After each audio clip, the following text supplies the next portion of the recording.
So the Realme GT60 has been one of the most popular phones. I mean, it launched at 31K last year, has been going for 25K, and at this price, it's been super value for money. So when this arrived, the new Realme GT70, the successor, the one that's going to take up the mantle, the one that looks like it's from a different brand altogether. So when this arrived, I kind of wanted to know what the upgrades were and also kind of dig deep and find out the downgrades nobody's talking about. I mean, that's what you subscribe to Sillycorns for, right? Right? Yeah, passion before desire.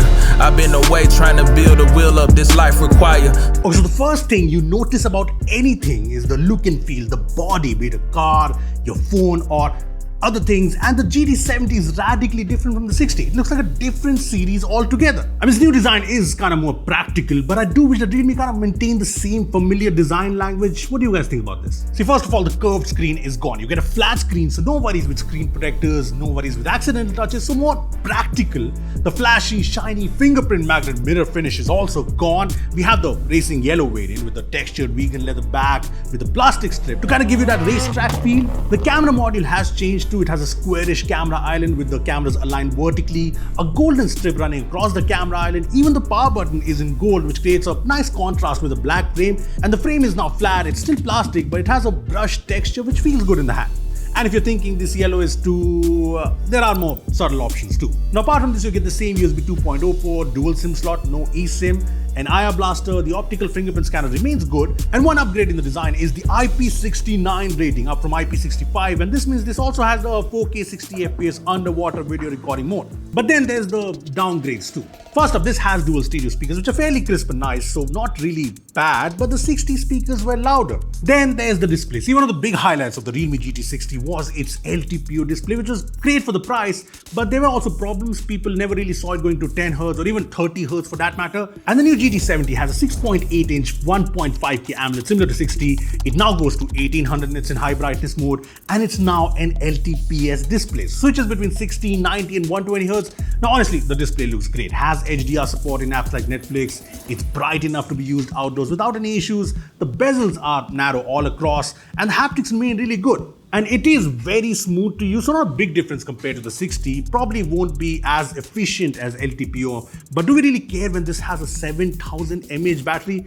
I mean, you guys tell me if no LTPO is a deal breaker here. And since we are talking about the battery, yes, 7000 mAh silicon carbon battery, and we're still sort of testing things, but this massive battery does seem like it lasts for 2 days easily with regular usage. Plus you get a 120 watt charger in the box that takes the phone from 10 to 100% in around 45 minutes. But you know what? The biggest upgrade in the Realme GT70 compared to the 60 is the processor.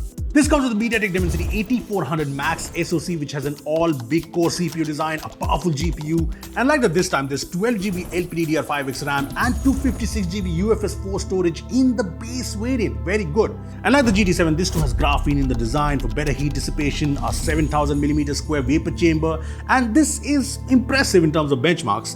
1.7 million in Antutu, Geekbench scores are good too. Stability in 3D Mark is also not bad. And yeah, this is easily beating the 7 Plus Gen 3 on 60 or the Dimensity 8350 in the Edge 60 Pro.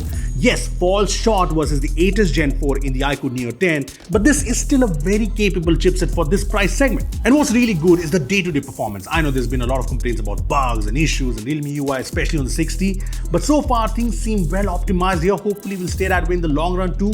And it's a GT phone, so it's a performance-oriented phone, and gaming on this is great. Games like BGMI at 120 FPS, Genshin Impact at 60 FPS run very well. And yes, the average FPS in Genshin isn't as stable as I was hoping for, but it's not bad either.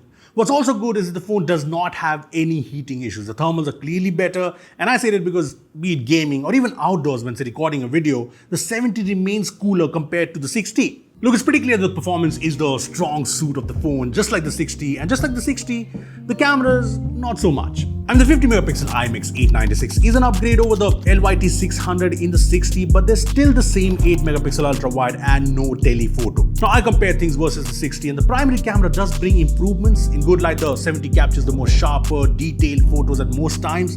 Yes, the 70 does capture shots that are more saturated colors, so maybe more social media ready. But yeah, if you like more natural colors, you'll probably not like it. In portrait mode, the 70 also captures better details, which is good, but the 60 does a better job at skin tones. I mean, you can see the 70 lightening the face up. Even in low light, I found the photos from the 60 better in terms of details and colors, but yes, the 70 handles lights better. I mean, it's not a big difference, But yeah, the 8 megapixel ultra wide on the GT70 is better when there's plenty of light, but things take a steep turn when you try using the ultra wide camera in low light, which is kind of expected for an 8 megapixel ultra wide. I also did a video comparison, and videos are a bit better with the GT70 when it comes to stability, as it doesn't have the jitters and focus hunting issues you get on the 60. Plus, it can shoot in 4K 60 FPS from both the rear and the front camera. Now, do note that the selfie camera is the same as the 60 and the selfies look good, but yes, there is some skin softening going on even without the purification thingy on.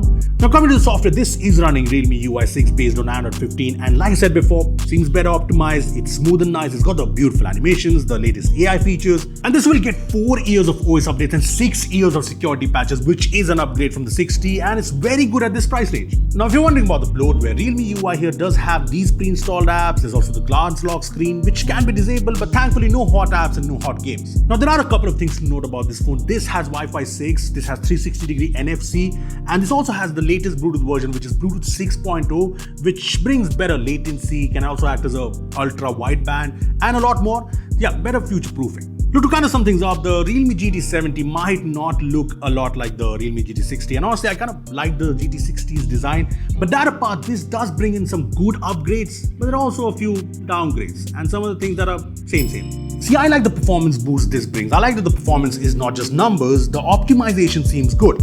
I also like the practical changes, be it the flat display, which I think a lot of people will appreciate. This also has the IP69 rating, the new 7000 mAh battery is great, longer software support, but yes, I do wish this had better cameras, maybe a telephoto lens, and yes, no LTPO does give me some mixed feelings. Now, at the time of shooting this video, I don't know the price of the Realme GT70, but yeah, I will be pinning it in the comment section below, so do check it out. Let me know your thoughts on the phone. And yeah, Realme also launched the GT7 as well as this, the new Realme Buds Air Pro 7. So let me know if you want videos on these as well. Comment down below, hit that subscribe button, and thanks for watching.